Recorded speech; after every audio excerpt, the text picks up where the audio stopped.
Australia has a really good reputation for grain quality. Australian standards are really high, so it's very valuable on the international market. The grain ends up in a lot of different destinations, China, Vietnam. We do some specialty shipments to Japan. We also see grain going to places like the Middle East, Africa, and there's actually quite a few new markets that have opened up, particularly over the last 12 months. So sending grain into Southern American destinations.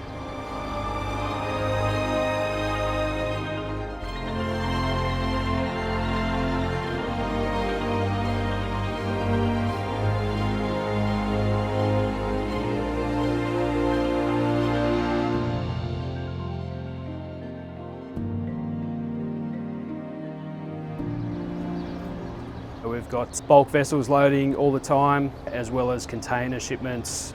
Trains coming in to feed that, lots of trucks coming in to feed that as well.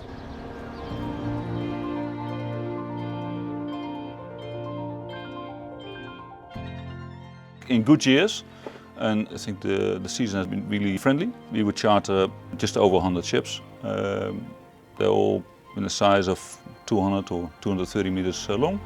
So if you park them on a big quayside, you would have 20 kilometers of ships. That's about what you charter each season. I think this year probably just over 110, 115 ships we chartered, which in all likelihood will match this next crop. I think one of my favorite ships actually. It's a few years old, but you can still smell the steel.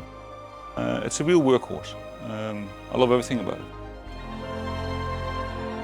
The CBOT futures were lower again Friday. I think our job in the international team is to make sure that we keep track of the price relativities for Australian grain, what our international price is, and to be able to have keep that customer connect alive so that when we need to sell to international markets, we have access open and we know where and how to do it. This year grain markets are particularly exciting. The prices are all at high levels. There's been some production issues in Canada and North America that has meant that Australian grain has priced very competitively into most of our traditional destinations and others. From a grower perspective, what you get when you deliver to GrainCorp is quality assurance. You know that the testing is going to be accurate. We're going to store the grain to the best possible standards. We've got integrated pest management systems to look after the grain whilst it's in storage. And we've got access to lots of different markets, both domestically and internationally. Every different export destination we ship to has different requirements. What we're really about is protecting our reputation. We have a really good reputation for quality grain. It's important that we continue to get repeat business from the markets that we do get access to. Look, growers are at the core of what GrainCorp is, and when we look back at our business over the last 100 years and where we've come from, we've grown with the growers. With innovative solutions, Australian farmers lead the way on that, and it's pretty important for us as GrainCorp.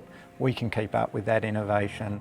You know, things like turnaround time, harvest is getting quicker with some of the machinery now and where farmers is. We've got to ensure, we can keep up with that speed.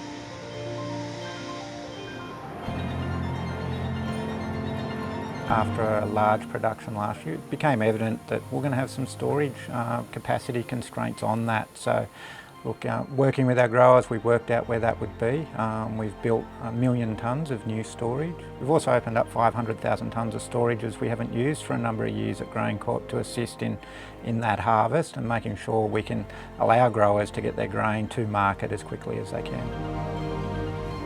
There's a lot of hard work that goes in over the sowing and the growing period, and it's important for farmers to get the best outcome for the grain, that their grain goes to destinations all over the world because it's access to different markets, and then that gives them opportunity to get better prices.